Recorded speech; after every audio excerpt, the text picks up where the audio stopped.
Hello anime fan, welcome back to What If Animes 2.0. So in this video you gonna see, what if Naruto married with Hekapoo and had a massive harem? This is part 1. And if you want more, then hit that like button and don't forget to subscribe. So let's get in the video and do check out the author of the story. 3 long days had passed since the Dragon War. 3 days of toil and grief for the Vikings of Berk. They had lost their beloved chief, Stoik the Vast, and their home had been torn apart by the madman, Drago Bloodfist. But they were a hearty and stubborn people. Every man, woman, and child contributed to the rebuilding of the tribe. The new chief, Hiccup Horrendous Haddock III, worked the hardest of all, comforting, advising, and directing his people. The young man still felt the heavy weight of his father's tragic death, a weight that would remain for many years to come. But the former chief's last lesson kept him going. "Protect your own," the young man murmured as he stood alongside his best friend, surveying the restoration work around them. He was tall and slender, with forest green eyes and a handsome, scholarly face, marked only by an unusual scar on the right side of his chin. He was clad in dark leather armor, emblazoned with a red dragon head on the right shoulder. "Don't worry, Dad. Toothless and I will take care of them for you." Hiccup glanced at the sleek black dragon beneath him. "All of them. Isn't that right, bud?" Toothless, the night fury, blinked luminescent harlequin eyes and gave his rider a gummy, draconian smile before taking off into the sky. The two of them soared over the ice-covered island, Toothless' artificial tail flapping in the wind as they maneuvered. Vikings called their greetings from below as they watched their young chieftain taking care of his duties, Hiccup. A feminine call resounded as another dragon flew up beside them. A blonde-haired young woman rode atop the mottled yellow and blue deadly natter. She smiled at Hiccup. "How's the work coming along?" The man shrugged his slim shoulders. "Well, it's coming, Astrid. Slowly but surely. Have you seen Snotlout and the others? They're helping heft the new roof for the meeting hall." "Is Arid with them?" "No, last I saw, he was with Gobber and your mother tending the wounded dragons over at the stables." "Good. Can you go get Lout, Legs, Rough, and Tough for me?" "I'll be with Arid. There are a few things I want to ask him." The beautiful Viking maiden nodded and flew off. Hiccup sighed tiredly and ran a hand through his messy, chocolate-brown hair. "On to the next job. Ready, bud?" Leaning to the side, the dragon and his rider wound around to the other side of the island, swerving through the entrance of the dragon stables. A woman looked up from her work as they arrived, wiping off her slender hands and walking towards them with an elegant yet powerful stride. She smoothed back a piece of auburn hair from in front of her celery-colored eyes and smiled up at the young dragon trainer. "Ah, Hiccup. How have the winds been for you, my son?" Hiccup gave a small grin at the special greeting they had shared ever since flying together for the first time at the Dragon Sanctuary. "Strong as ever, Mom. Those who have been riding them are pretty tired, though." Hiccup's mother, Valka, chuckled and beckoned to her son. "Come, I just finished drawing up the plans for our new forge. They just need your approval and then I'll send them off the building crew." The young Viking nodded and began shuffling through the sheets of parchment. "Actually, Mom, I was wondering if Arid was around.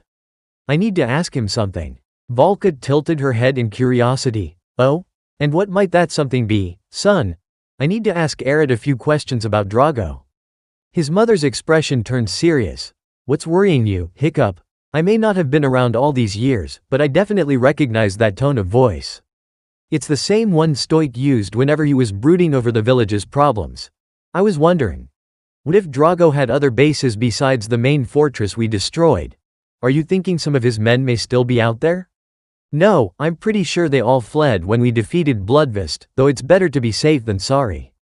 I'm more worried about those traps of his. There may still be a few scattered around that have yet to be destroyed.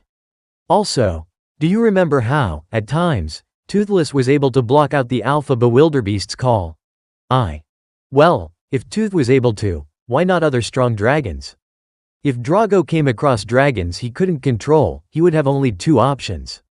1. Remove the problem, meaning kill the dragon. Or 2. Valka's eyes widened in realization. Keep the dragon captive until it submits, she whispered in horror. "Exactly, which is why I need to ask Arid if Drago had any kind of hideout other than his main base." "That's a good idea, Hiccup. He and Gobber went to check the dragon's food stocks. When Arid gets back we'll tell him." "Tell me what?" Arid questioned as he strode up beside them, the village's blacksmith in tow. What's got you so worked up, laddie? I only e'er saw such a look on your dad's face when he was thinkin' too hard. Ha ha ha, very funny. Hiccup retorted sarcastically at the slight jibe. Arid, I need you tell me whether or not Drago had more than one location where he was gathering dragons. The former dragon trapper scratched at his stubbled chin and thought, I recall it being mentioned that he had a few of the more stubborn ones tucked away somewhere secret. Don't remember where though, but now that I think about it, there was something odd I once heard him mumbling about. What was ol' lad? It was along the lines of, blasted beast won't break, got to break that rider first. He had an odd look on his face at the time, too. Almost as though he was worried. Could he have been talking about Hiccup or myself? Afraid not, Volca. This was at least a year before he knew anything about Hiccup, and he was definitely grumbling about a dragon already in his possession.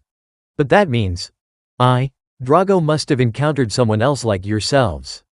And if he had the dragon, he probably had the rider. Hiccup closed his eyes as he spoke, dread clenching in the pit of his stomach. It's been a full 3 days since the battle, but it may have been even longer since Drago had been to that hideout. There's no guarantee that we'll find anything, but it's worth a look. Hiccup, don't ya think it's a bit early in your chiefin to go off wanderin' some more? I already thought of that, gobber. Astrid is gathering the other dragon trainers even as we speak. I plan on sending them out in groups to fly around our part of the archipelago and see if they spot anything unusual. The 4 of them waited for a short while longer before Astrid, Snotlout, Fishlegs, and the twins, Roughnut and Toughnut flew in. Hiccup quickly explained his theory and gave them instructions. Just do a flyby. See if there are any obvious signs of activity, whether it's dragons or humans. Don't land, just mark it on the map and head to the next area. Why can't we check it out ourselves? Hiccup sighed. Astrid, we don't know how many of Drago's followers are out there.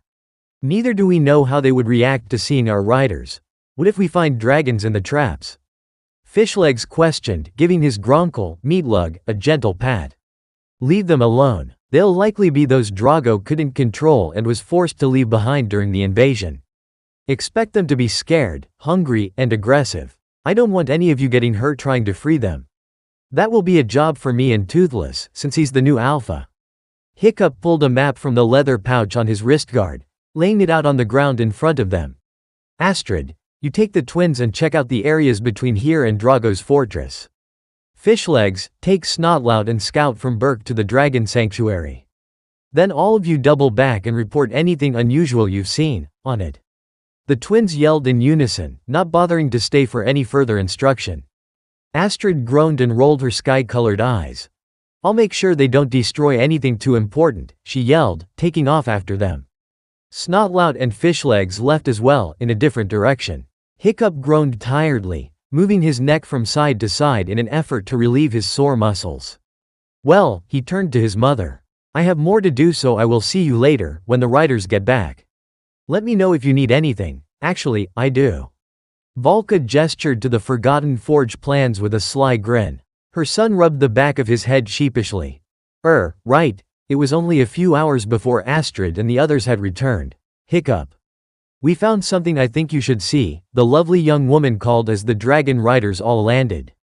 Hiccup grunted as he helped to place the last roof board of a hut, before turning and climbing back down.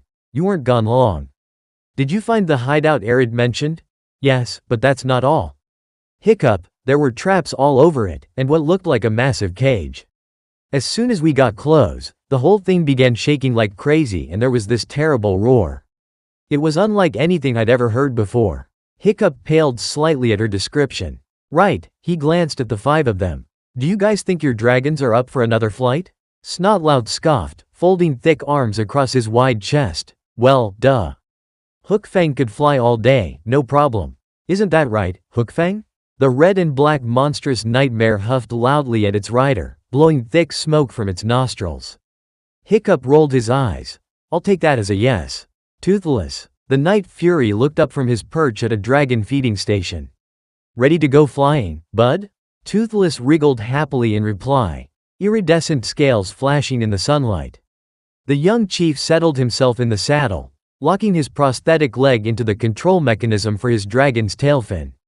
He gave a nod to the others, "Let's go." With that, the 6 of them took off, circling the island once before making their way to Drago's abandoned hideout. Unaware of just what they would find there, and how it would forever change their lives. It didn't take long for the 6 dragon riders to reach the small, abandoned hideout nestled in the small cliffs of an outlying island. As they circled, Toothless began sniffing the air intently, a deep rumbling emanating from within his throat. Hiccup felt a shiver run down his spine as he glanced over the decrepit structure barely clinging to the steep rock. Various styles of traps and war machines littered the main area, which was surrounded by a high wooden wall. At the very center stood a massive cage, its interior shadowed in darkness, giving an unearthly feel to the place. "Astrid, you said that there was movement in the cage the first time you flew by?" "Yes, but there isn't now." "That's strange. Hey, Hiccup. You don't think it could be like that screaming death, do you?" The Viking chieftain turned to his fellow dragon expert, a large yet gentle young man wearing a vest and tunic of thick fur, along with a small helmet covering his short blonde hair. Maybe, fish legs. The size is about right. Alright guys, find a safe spot to land and head to the big cage. Just stay quiet, and keep an eye out for anything that seems out of place. Alighting carefully between the dragon traps, the Vikings began exploring the outpost. Hiding behind the half-finished structure of a catapult, they peered over at the massive cage. "See anything?" Hiccup whispered. "No, I don't think so," Astrid began before being interrupted by Fishlegs, who quietly called out in a nervous tone, "There. I think I just saw a tail for a second. Details? Kind of a red-orange. Long, with some sort of fin towards the end. Not enough for a proper identification. Okay, all of you stay here while I go on ahead with Toothless." Hiccup, "No, Astrid. Toothless is the alpha now. If anyone can handle this, it's him, and I need to be there too." The warrior maiden nodded, displeased but understanding of the situation. Wary of their footing, both dragon and rider began slowly making their way forward, freezing at the slightest sound or movement within the cage. Before they had even covered half the distance, a low, blood-chilling growl cut through the eerie silence. The Night Fury immediately let out a reverberating call of his own. The two sounds competing in a hair-raising symphony, growing in volume until Toothless gave a sudden deafening shriek, overpowering his contender.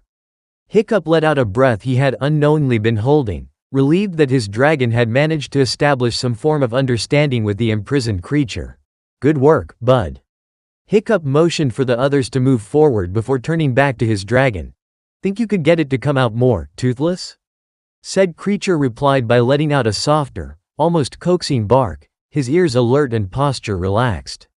All was quiet for a moment until a drawn-out huff came from within the cage. Toothless stiffened at this, releasing a displeased hiss followed by a commanding roar. Finally, the dragon within the cage began to move forward. The Vikings' mouths fell open in wide-eyed wonder at the sight before them.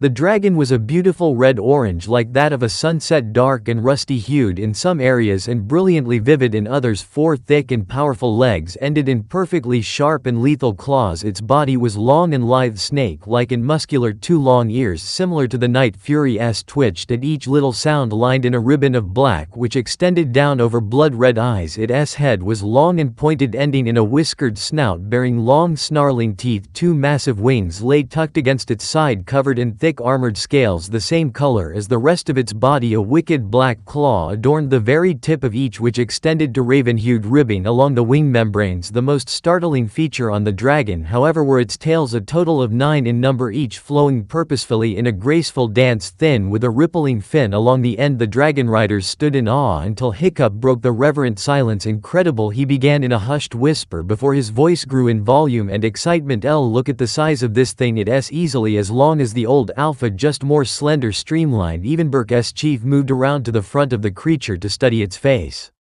"And the snout, it's unlike anything I've ever seen before. It makes it look almost fox-like," Hiccup mused, holding his chin. Snotlout snorted loudly. "Yeah, right. Oh, look there. It's a massive 9-tailed fox coming to eat us. Oh no, run away." The brash Viking cackled as he threw his hands in the air in mock fright. Yeah. Laugh all you want, loud. But I'm serious. Have you ever seen a dragon like this? Well, no, but exactly. Which is why we have to be careful. There's no telling what this one can do. Maybe it shoots massive balls of light out of its jaws. Or maybe it has some sort of evil energy powers, hee hee. Yeah, or maybe it, rough. Tough. That's enough. You can speculate on it later, now we need to get it free from this trap and… Hiccup trailed off, a puzzled look on his face, and… Astrid prompted. Shush. Did you hear that? Hear what? That knocking sound, there it is again. Hiccup hissed, glancing around. The six of them stood quietly, waiting. The strange noise continued before a quiet, hoarse voice followed. Tasuketi. Shite kudasai. They all reacted purely out of instinct, bolting towards the source of the childlike sound. Running down the wooden walkway before wrenching open the single, locked door. Upon rushing inside, their worst fears were confirmed. A boy, no older than 8, sat huddled in the far corner of the room. Manacles were locked around each of his wrists and neck, along with iron chains wrapped around his ankles and middle. The child looked at them in near terror through filthy blonde bangs, but they could see the stunning cerulean blue of his eyes. Astrid, Hiccup managed to stutter out. The young woman nodded, understanding what he was requesting of her. Slowly, carefully, she crept towards the child, whose eyes went wide at the movement. Chigo. Chigo. Would Tashi o Kazutsukanide ke kudasai? Astrid's brow furrowed in thought, trying to think of a way to calm the boy. She sat on the floor a short ways from the panicking child and held her hands in a placating gesture. I'm not going to hurt you, no hurt? Help you? She motioned with her hands and arms, attempting to convey what she meant. The boy paused at her soft tone and looked at her with an intense gaze, as if evaluating if she posed a threat. And Nani? Oh, I am Astrid. Astrid. She spoke, pointing to herself and repeating her name several times. Asto. Astrido. Yeah, I'm Astrid.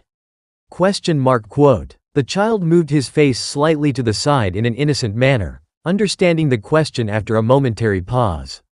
Though apparently reluctant, he eventually gave an answer. Naruto. Naruto. Your name is Naruto? Hi, he replied, nodding his head. Oh, can we, free you? She asked, pointing to the shackles and chains binding him. Astrid tried again, acting out the motions of unlocking the manacles. Free you? A sudden, albeit minuscule spark of hope was lit in the tiny child's eyes. Shakily, he held out his wrists. Astrid smiled gently at the show of trust. Yes, that's it. Don't worry, you're safe now. Safe? Sefu. Yes, hi. Sefu. That one word caused the child to burst into tears, sobbing into his chained arms. Fishlegs moved forward immediately, making quick work of the locks with a small hunting knife. Astrid lightly touched the frail boy's arm, causing him to look up sharply, fully showing his face to them for the first time. It was their turn to gasp as they took stock of the sight before them. Bruises were scattered here and there, along with trails of dried blood. Cracked and swollen lips trembled. To top it all off, 3 whisker-like scars marred each nearly emaciated cheek. The sight tugged at their hearts, and each wished to somehow comfort the child, but feared to scare him further. However, the boy, Naruto, showed his inner strength to them by quickly drying his own tears and gaining growing confidence in his newfound freedom. Arigato, The child scrunched his nose slightly in a manner that Hiccup and Astrid couldn't help but find adorable. Anime wa? Etsu? Nay Naruto, the frail boy placed a palm on his chest. Anata wa, Astrido. He moved his hand to point first at Astrid, then towards Hiccup as he continued. Anata? Oh, I'm Hiccup. Hiccup? Hicca? Close enough, I guess. The child smiled slightly. Arigato, Hicca-san. Naruto's crystal blue eyes suddenly grew enormous and he let out a sharp gasp. Kurama? Doko ni uru no Kurama?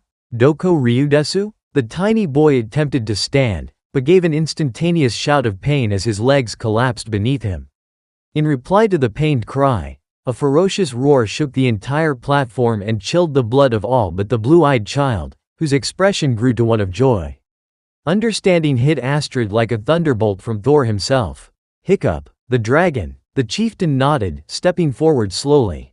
The child watched him through pain-clouded eyes as he knelt a short distance away.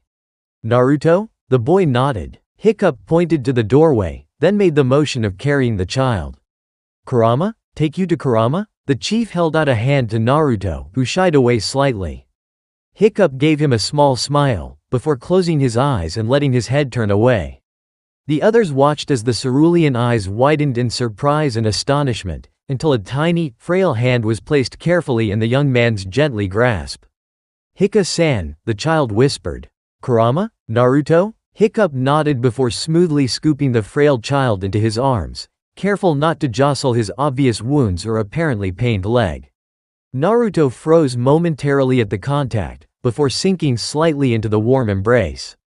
As they moved up the rickety ladder, the boy casting one fleeting glance at the bloody chains before shivering and turning forward once more.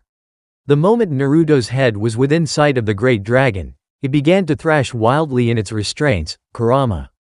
Everything stilled as child and dragon stared at each other intently, red eyes locked with blue ones. Motioning to be let down, Naruto was gently set on the ground directly in front of the cage. Sore wa daijabu desu, Kurama. Karera wa satekida. With Toshidashia Genchi Harai, the dragon remained still and silent as they made quick work of the trap and mechanism. Once freed, however, he immediately bounded towards the boy, enormous body curling around him in protective coils. The dragon glared and huffed at the 6 Vikings, until the blonde-haired child patted his snout. Kurama, Teishi shite kudasai. Kurama glanced between the two before lovingly licking the boy and relaxing slightly.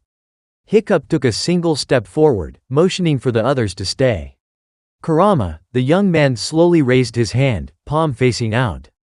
The foreign dragon seemed to analyze him for a moment, before nodding his enormous flame-colored head. Bending down until the very tip of his nose brushed against Hiccup's hand. Both humans and dragons remained frozen, transfixed as Hiccup stood with his hand resting on the fearsome dragon. Kurama held the connection for another moment before pulling away, giving a slight huff that engulfed the Vikings in a warm wreath of air. Hiccup smiled, recalling a similar occurrence with Toothless all those years ago. The chieftain turned back to the boy, still held close within the dragon's enormous coils. Now that the initial rush of freedom had worn off, the child was clearly near the point of collapse. Hiccup nodded to himself, his decision made. We need to get them to Burke. The young man began rummaging through the Night Fury's saddlebag, watching from the corner of his eye as Kurama cradled the ever-weak in youth. Naruto, he called, finding the item he was after. He displayed the thick, fur wrap to Naruto before offering it to him. The boy hesitated, but upon feeling the softness of the cloak he immediately pulled it around his battered self, burrowing into its layered warmth. It was difficult to convey their message, but eventually the former prisoners understood the Vikings' desire to bring them both back to the village. Soon, Naruto was securely settled on Toothless' back, although Kurama watched their every movement with his eyes narrowed in an unwavering gaze. The sunset-colored dragon had growled menacingly when the boy left his protective embrace, but quickly calmed down after a sharp sound from the newly named Alpha. The Viking chief enjoyed the look of curious wonderment that was upon the youth's face as he gazed at the different dragons. He was obviously used to the creatures, being neither intimidated nor worried. If anything, he seemed more relaxed in their presence, and the scholar couldn't help but question what, if anything, his life's experience held beyond Drago's walls. Sitting behind the frail child, Hiccup locked his prosthetic into place, then gave a nod to his dragon riders. The moment we reach the village, each of you has a task. Astrid, you and Fishlegs are in charge of Kurama. Keep him in open areas, away from the main village, because even an accidental swipe of those tails could bring down the huts. Snotlout, you go and find Gothi, tell her it's an emergency. Rough, Tough, both of you go and find my mother, Arid, and Gobber, then meet up at Gothi's home. Think you can handle that, PSH?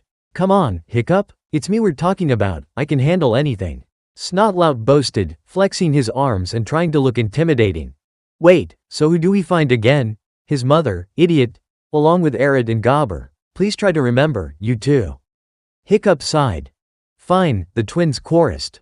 I'll try to stay as close to Kurama as I can. All of you form a circle around us. The leather-clad Viking locked eyes with the mysterious dragon, a silent agreement being reached. Let's go. By the time they reached the village, Naruto had lost consciousness, greatly worrying Hiccup and surprisingly, Astrid as well. The villagers had immediately begun gathering upon sighting their new leader, gaping in awe at the massive dragon flying beside him. The group split, moving to carry out their pre-assigned duties. Managing to find an open field, Astrid, Fishlegs, and Hiccup coaxed Kurama into landing. Fishlegs nervously glanced between Hiccup and the strange dragon. How are we going to get him to stay here while you take Naruto to Gothi's? I've asked myself the same question. Naruto is in bad shape, so we'll need to hurry. He gazed around, finding one of the outlying feeding stations. Maybe we could. He stopped as Kurama suddenly moved forward. He brought his vulpine-like snout close to the bundle in Hiccup's arms, giving it a gentle sniff, then bent his head until chieftain and dragon were eye to eye. Hiccup knew the power a dragon's eye held. It was a viewing into their innermost self, a pure expression of their hearts and minds. He could clearly see what the dragon was trying to say. "I trust you. Take care of him, or else." The unspoken threat was there, as was the implicit trust. Hiccup bowed his head slightly in return, recalling some of the words he heard Naruto speak earlier. "Hi, Naruto. Sefu." It was apparently the correct thing to say, because Kurama's body relaxed slightly and he strode off towards the feeding platform without another sound.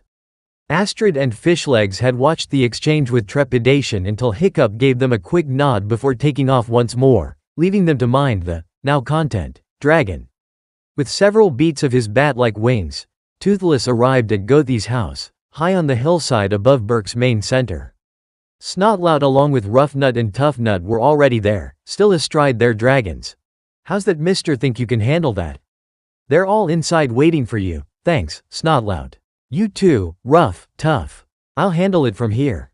Go ahead and help the others with Kurama." Without another word the chieftain rushed into the hut, clutching his motionless burden. The villager healer, Gothi, his mother, the blacksmith, Gobber, and Arid were all inside, eager to know what was going on. Hiccup simply pulled back a portion of the fur covering, exposing filthy and blood-matted blonde hair. A chorus of gasps sounded out. It turns out dragons weren't the only ones Bloodfist enslaved. The others gaped in horror, knowing instinctively that such a small frame could only belong to a child. Gothi, however, swiftly began the business of unwrapping and preparing her patient.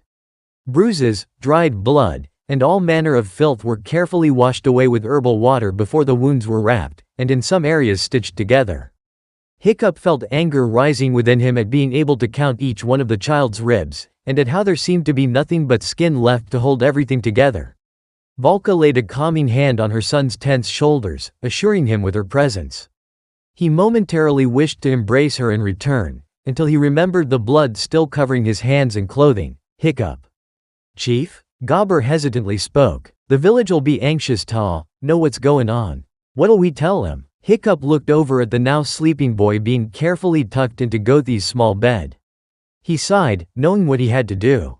"I'll address them, just call everyone to gather in the new mead hall." "Mom, can you stay here and help Gothi?" "Of course, son.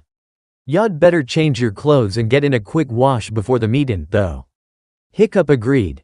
"Gobber, Arid, Toothless and I will meet you there. Please keep everyone calm until we arrive." "Aye, Chief." Hiccup stood before the large, newly carved doors of the rebuilt hall. Bracing himself for the meeting he was about to enter. He had only been chief for 3 days, after all. Unwillingly, too, but this was the legacy left to him by his late father. An inheritance he planned to cherish despite all of its harsh realities. The young man exhaled slowly, organizing and composing his thoughts. "I can do this," was whispered to the cool breeze before he pushed open the heavy wooden doors. Raucous shouts, music, and the strong sense of ale, tallow and sweat hit his senses in a dizzying array. Vikings sat at tables eating and drinking their fill, huddled over the main fire, or walking about the large room. The feeling of easy comfort quickly disappeared from the air, however, as the majority spotted Hiccup. "Chief, there y'all are. Was this news everyone's been talking 'bout?" "Aye, Chief. The meetin' fair?" "Hiccup, lad. You doin' alright, lookin' a mite peaky if in y'all ask me." "Well, I was not askin' you, oi." "No need ta be angry, pipe down, all a yaw, and listen ta Chief. But, you, standin' there lookin'." A shrill, Piercing whistle cut through the gruff arguments and shouts like a blade, and Hiccup's shoulders sagged in relief. Gobber stood near the main bonfire, fingers still hovering near his mouth. "All right, ya jackanapes. Stow ya gab and listen ta the chief. Let I explain wha's goin' on, and then ye can ask bloody questions. Thank you, Gobber. I think," he turned to the gathered villagers, his people. Hiccup sent a silent plea to the gods for success in his endeavor. "Everyone, as you know, I recently returned with the other dragon riders from. I'm sure you also know that we didn't come back alone. During our flight we found an abandoned outpost, belonging to Drago Bloodfist." Angry cries broke out at the name, and it was several minutes before they quieted down again.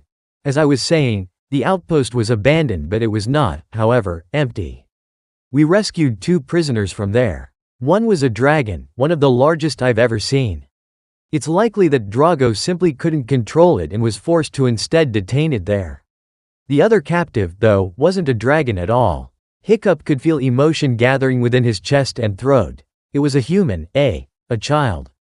Stunned silence rang throughout the hall, and the chief continued before any noise could interrupt him once again. "The child, a young boy, is currently with Gothi. She will tend to his wounds and hopefully restore him to full health." Hiccup, Gobber spoke out. From one o' the other tribes? As far as I can tell? No. He doesn't seem to speak any form of our language. And no, it isn't Latin either. He's obviously neither a Viking nor a Roman.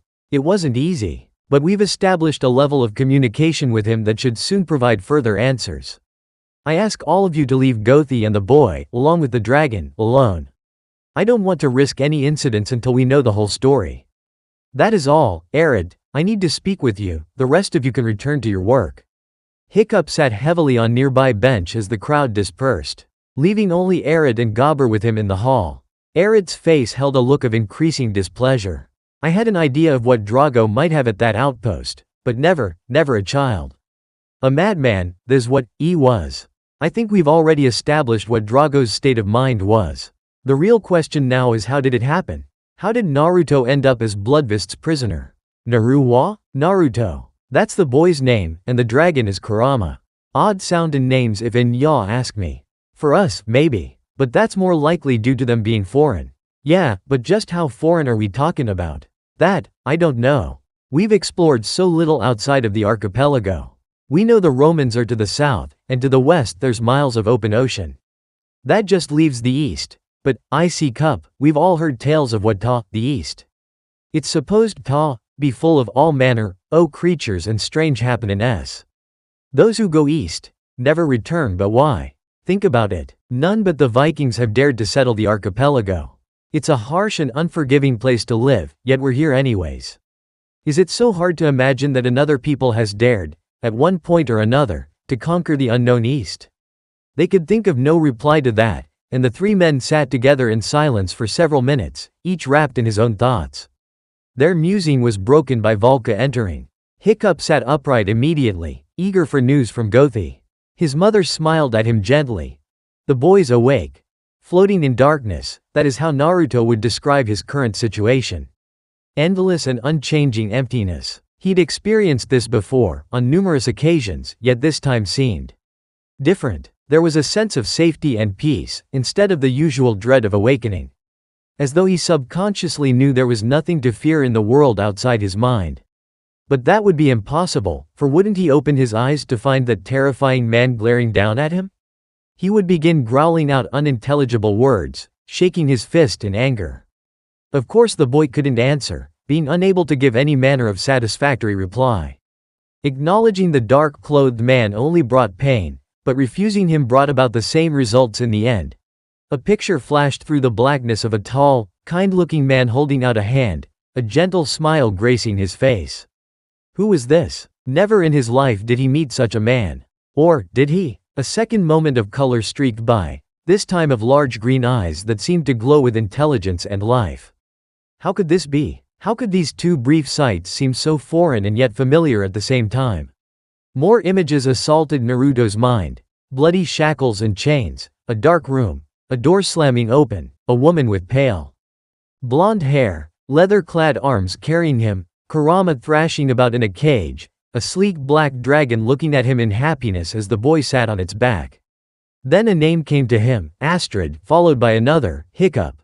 Suddenly, the veil seemed to fall away from his mind and Naruto began to sense his surroundings. Something soft and furry covered him in warmth. The scent of herbs and wood smoke tickled his nose, and his back lay against something slightly lumpy but not altogether uncomfortable. Then came the sounds. Someone spoke with that same twisting, guttural speech as before, but this time in an elegant female voice. It seemed a monumental effort, but the child eventually managed to open his startlingly blue eyes. The world was blurry and he blinked several times. Things began come into focus slowly, and the boy realized he was tucked carefully into someone's small bed and wrapped in thick animal skins. Looking around he saw a fire blazing in a hearth and dried herbs hung from the ceiling. Movement caught his attention and he glanced over to see two women working at a table in the far corner. One was tall and slender, with auburn hair braided and hanging down her back. The other was very small, around Naruto's height, with silver gray hair and a staff in one hand. Naruto froze, fear clutching at his heart and tearing into his stomach. He tried to bite back the whimper forming in his throat, but it escaped. The small sound was clearly heard in the quiet hut, and the taller women swiftly took notice and turned towards him. "Gothi," she spoke. "Guten's Vaken." The woman smiled at him, and he noticed just how greatly she resembled the brown-haired man from his memories. "Havorden Fuller du Deg, Barn." When he didn't reply she frowned slightly, carefully watching his frightened face. "Tis en forverdelig verbreitels voor en sa ung sam du har blit behandlet sa gruesomt." She murmured the words quietly to herself in a soothing tone. Naruto stared, the same feeling of calm and comfort that he had felt in the presence of the brown-haired man, Hiccup, he believed his name was, had returned. That is when he noticed the similarities between the two. The soft tone, the kind green eyes, the gentle smile. The boy thought to himself that, perhaps, if he could have trusted the man who rescued him, he could trust her. Naruto allowed his lips to turn up at the corners ever so slightly. Hello, he whispered. A look of relief washed over the woman's face. She then held up a slim hand, pointing to herself, Valka. Jeg Valka. Naruto recalled the phrase being said by Hiccup and the blonde-haired woman, Astrid. He raised a small hand towards her. Vivaka? He asked, having difficulty forming the sounds correctly. She nodded. Ja, mid navn Valka, og det Gothi. Gothi. Valka gestured to the shorter woman. G Godi? Nar Nok. Valka stood from where she had knelt at Naruto's bedside. Hiccup? Husker Du, Hiccup? The boy perked up slightly at the name, and Valka pointed first at herself, then the door. Jeg henter Hiccup. Valka fa Hiccup. Forstar? Vaka. Hiccup? Vaka. Hiccup? Ja, God Guten. Jeg vil vir tilbake snart. He watched as she strode out the door, leaving him alone with the still silent Gothi. Hi. Gothi smiled, but said nothing. The hut was silent except for the crackling of the fire for several moments. So, you, help people feel better? A healer? He questioned, pointing at the hanging herbs. She glanced at them, then nodded, then gestured down towards Naruto's body. The blonde child tilted his head to the side and looked. He blinked in surprise, barely noticing the numerous bandages which covered him. He examined his carefully wrapped wrists before lifting the fur blanket slightly. The child gasped softly at seeing the stiff braces on each bone-thin leg. He moved wide eyes to stare at the healer. You helped me? Again, she spoke no words, only raising her head in affirmation. Naruto felt tears prick at the corner of his eyes. It had seemed forever ago. That someone cared for him, helped him, healed him. He couldn't remember how long he had been with that man. Drago, the name sent shivers down his back and he winced at the pain caused by the sharp movement.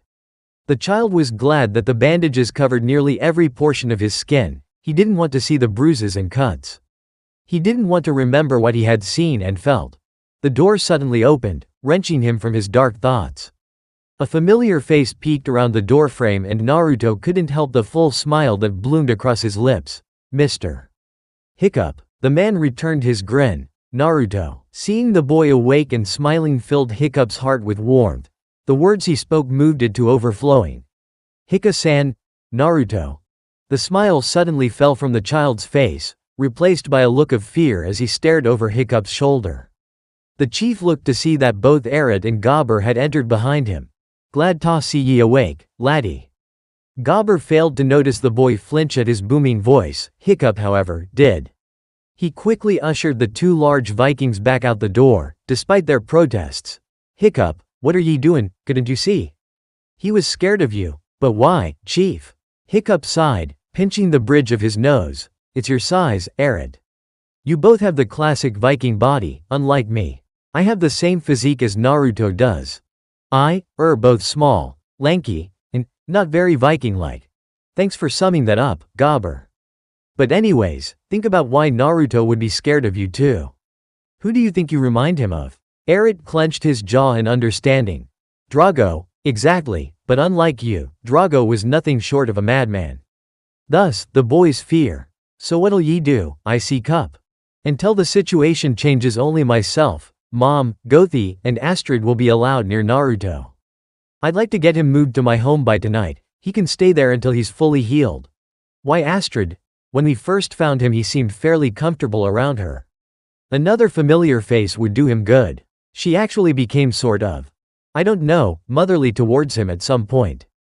Gobber laughed. "And so it's begun. Watch out, Icy Cup. Pretty soon she'll be wantin' little babes of her own." The brunette blushed a deep red at that comment. "Gee Gobber." The blacksmith slapped him soundly on the back. "Ye'd better get back in there. We'll go find Astrid and let her know the plan." Still flushed, Hiccup nodded and retreated into the hut. Naruto looked up sharply as he entered, before relaxing upon seeing who it was. "Hika-san, gomennasai. K Carrera wa watashi o kawagara seta." Despite not understanding the boy's words, Hiccup recognized the look of apologetic embarrassment on his face. He held up a hand in a calming gesture. "It's all right. It'll just be us. Only me, Mom and Gothi." He pointed to each of them in turn as he spoke. The child blinked for a moment before nodding. "Hika-san, Baka-san. To Gothi-san?" Yeah." Hiccup turned to Gothi. "Is he ready to be moved to my home yet?" The healer dipped her head in affirmation. "Then let's get going. It's starting to get late and I would like him to be settled by evening." The two women began preparing the boy as he looked on in confusion. He seemed calm enough, but Hiccup could see the slight stiffness to the child's shoulders. The Viking placed a gentle hand on Naruto's own, and he flinched briefly at the contact. "Naruto," the chieftain whispered quietly. "Hi?" Hiccup smiled at him in the same way he would for a frightened dragon. The effect was instantaneous. The boy relaxed and returned his grin, assured as to his safety. "Arigato, Hika-san." Half an hour later, Naruto was tucked happily in Hiccup's own small bed, petting contentedly at the soft fur blankets. The three Vikings were glad that the child was so easily satisfied, yet unhappy that such a simple thing as a warm bed could give him so much comfort. They all looked up as the bedroom door creaked open. Astrid walked in, her long blonde hair still pulled to the side in a braid, with loose bangs framing either side of her face. Naruto stared at the fur-clad maiden for a moment, before his eyes widened in recognition. Astrido-san?" Astrid blinked in surprise. "He remembers me. Apparently, I think he. What is he doing?" The boy was trying to scoot forward on the bed, despite his immobile legs. His eyes remained fixed on Astrid as he stretched out a hand. The shield maiden walked forward slowly and sat down beside the child. Almost reverently, Naruto reached up a hand and touched the large fur cape and hood on her shoulders. Hiccup stifled a laugh at the expression of wonderment on the boy's face and the look of bewilderment on Astrid's. He really likes soft things. The blonde maiden grinned at that, and in a single motion swept off her cape and placed it around the child. Despite being thin herself, the fur absolutely dwarfed the tiny youth, but he didn't seem to mind. Naruto gave a small cry of joy and began rubbing his cheek against the fuzzy hide. "Back ya go, lad." Volka gingerly pulled him back onto the pillows and once again pulled the blankets around him. Astrid looked on as she did. "He sure seems to recover quickly, yeah, although he still gets scared easily. You should have seen his reaction to Gobber and Arid. What happened? It was like being in that outpost prison all over again. But why only them? He seems fine enough with us. I think there are two reasons for this. One, He seems to trust women more readily than men, which considering his time with that madman isn't so surprising. Second, were smaller. Hiccup, ouch. I didn't mean it like that, Astrid. Why do women have such sharp elbows? He murmured the last part under his breath before continuing. Bloodfist was tall, big, and mean. We all are much smaller than him. Naruto doesn't seem to like loud voices either. Gobbers nearly made him come unglued. I guess that makes sense. He seems to understand us fairly well, kind of. He's pretty good at reading people's intentions, a skill I'm not so sure an 8-year-old should already have. It says a lot about what the boy has gone through. But when it comes to any kind of language, let's just say that progress is pretty slow. What are you going to do? I don't know. He's able to understand some things, but not much. So far all I've been able to do is point to something and tell him the word for it and then he'll do the same. Well, that's a start. Yeah, but I wish I could think of some way to really connect with him. Astrid blinked in surprise as he trailed off. She noticed the look of shock on his face as he stared behind her. The Viking maiden turned to find what had made him pause. She started at what she saw. Naruto was laying in the bed, a sketchbook in hand that Valka had given him from Hiccup's stash. The boy had a charcoal pencil and was drawing on the parchment. It was the artwork, however, that amazed them both. With only a few short lines, Naruto had captured Kurama in all his glory. The sketch was both simple and ornate, with wonderful detail and life. The child's face held an expression of pure serenity and happiness as he continued to work on his drawing. That's it. Hiccup whispered in excitement. What's it? A way to communicate with him. Hiccup walked over to the boy, pulling out his own notebook and map. Naruto. He knelt by the bed and pointed to the sketch. Kurama? The child's smile widened and he nodded emphatically.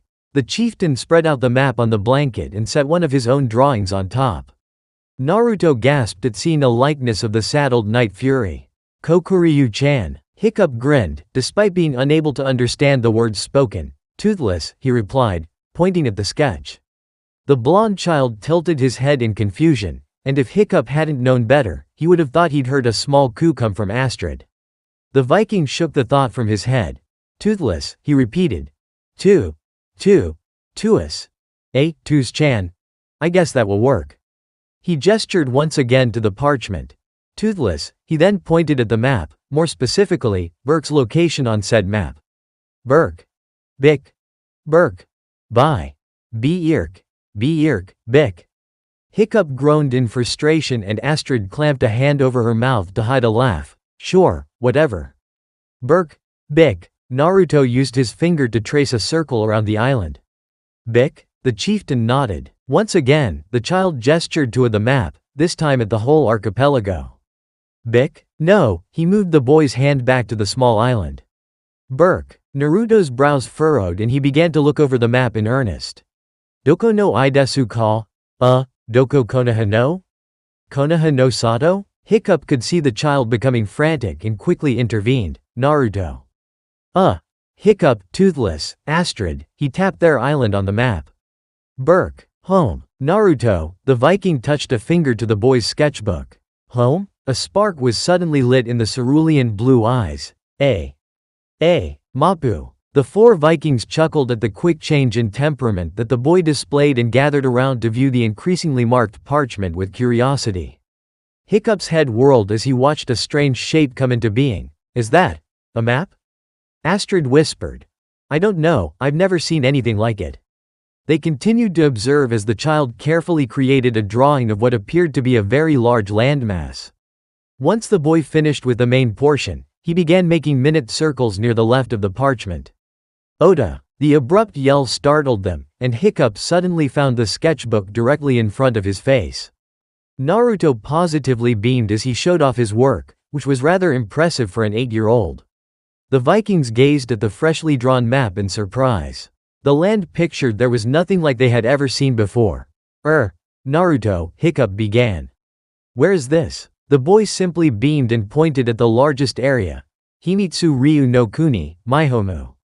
Soko, he placed his finger on a dot near the center of the page. Konoha desu. Konoha. Hiccup mimicked Naruto's gesture. Konoha?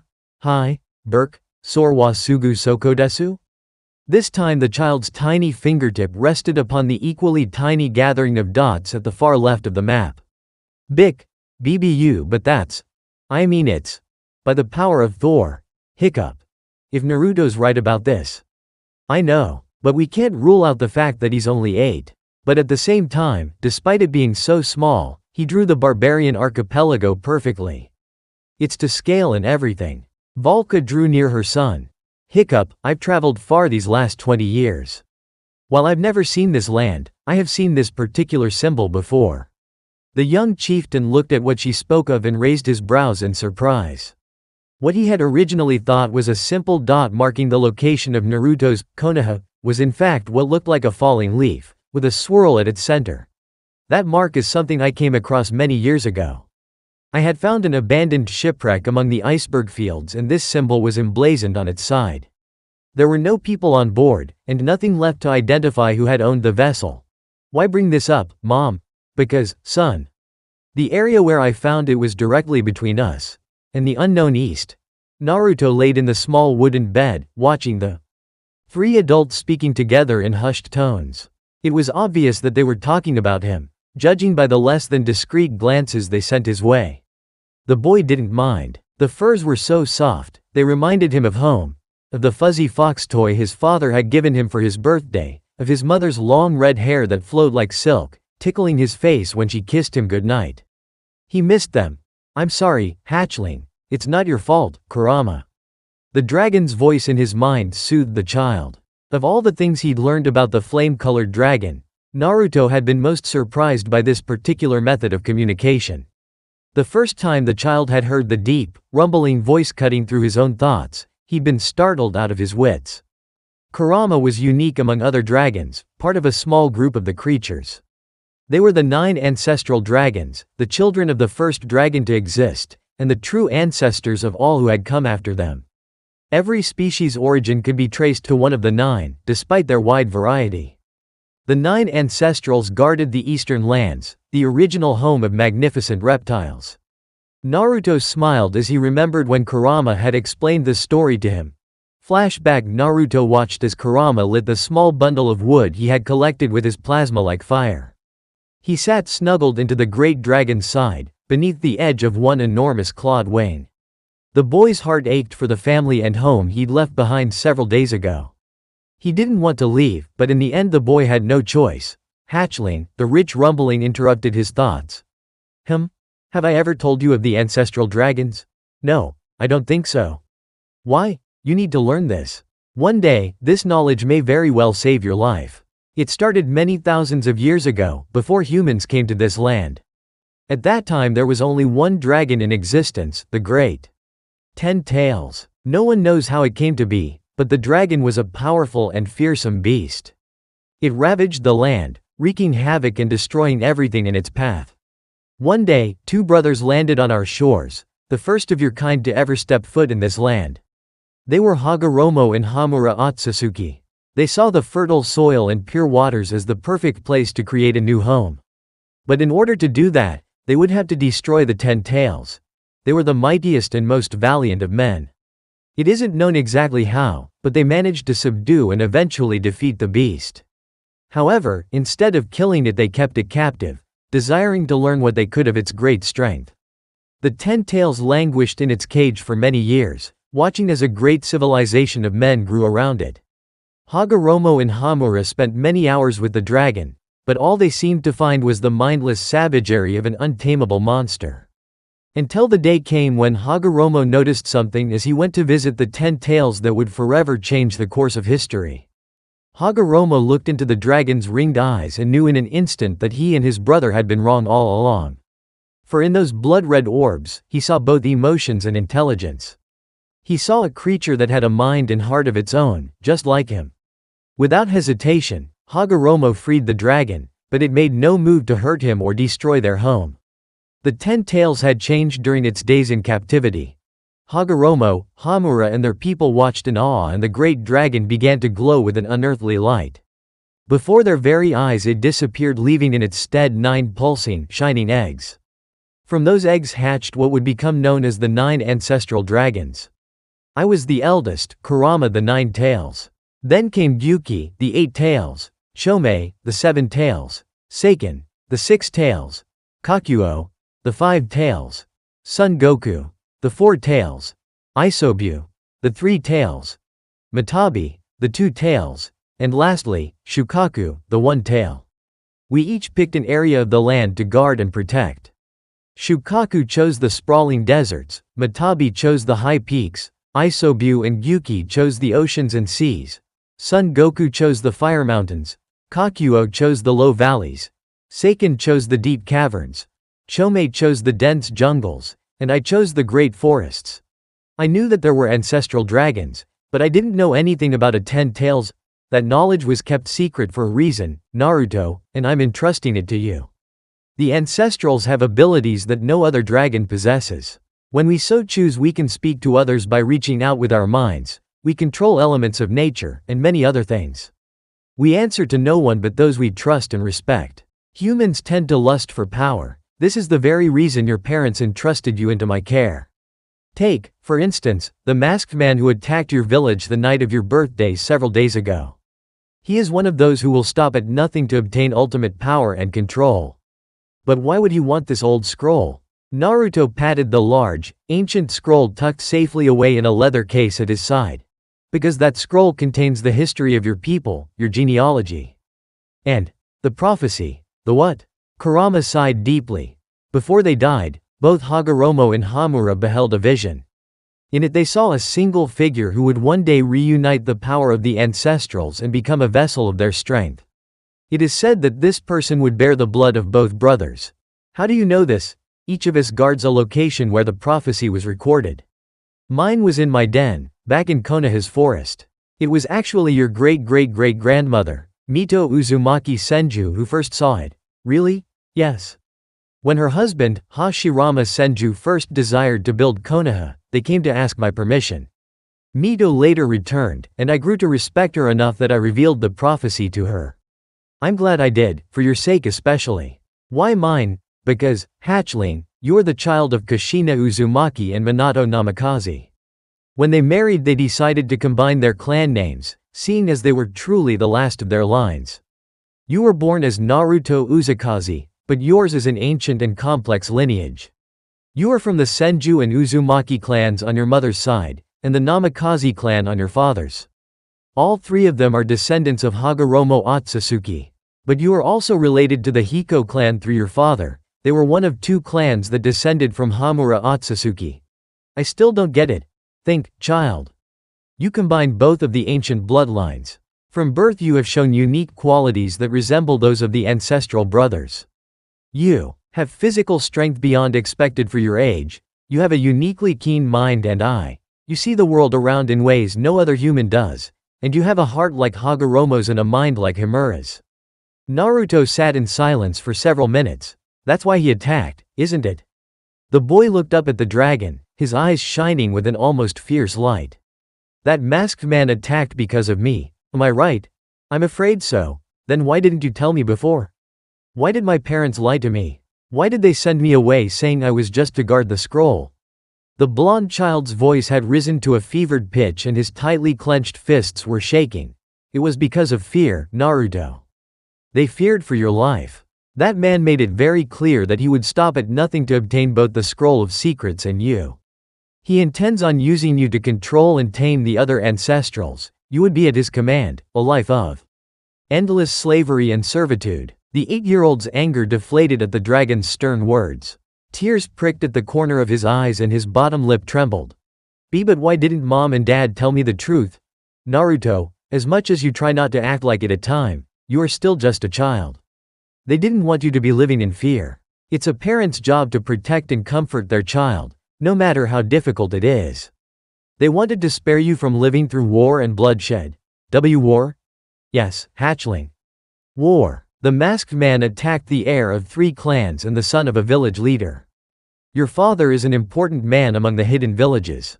He is the one who brought about peace between the different nations. Hashirama Senju may have been the one to bring about the hidden villages, but it was Minato Namikaze who united them. Naruto smiled. That's one of my favorite stories about him. Indeed, young one. But back to the point. Before your father, war was constant among for the hidden lands. 3 had been started, fought, and won, claiming countless lives and destroying others. Now we are on the cusp of a 4th. Your parents are some of the leading warriors and will need to be prepared. Knowing you are hidden and safe will give them the peace of mind they need in order to do their job. They want to make everything safe again so that you can come home. Now, it's late and we must rest so that we can fly further towards the border tomorrow. Where are we going to stay? I know of a place that can accommodate us both for the time being. Now, close your eyes and go to sleep. No more words were spoken between the two as they lay underneath the twinkling stars, wondering just what life had in store for them in the coming days. End flashback. Naruto, Kurama's voice interrupted the memory. Let me speak to him. What? The child stuttered out loud in shock. The 4 Vikings heard him and turned from their discussion. Naruto? The green-eyed man questioned. Go on, hatchling. I'll show you what to do. Naruto nodded mentally. Hiccup, sir. The boy hesitantly motioned for the leather-clad rider to come closer. Surprise flashed across his face, but Hiccup quickly moved to the edge of the little bed and sat beside its occupant. Yaw? Naruto chewed his lip nervously as Kurama sent several images into his consciousness. Please, he whispered. Don't be mad at me for this. He felt a sudden wave of warm tingling rush through his body and up into his eyes. Before the Viking could blink, the child had shot forward and placed 2 fingers at the center of his forehead and chest. Brace yourself, little one. Naruto barely registered the dragon's words before everything around him tumbled into darkness. Thanks for watching, guys.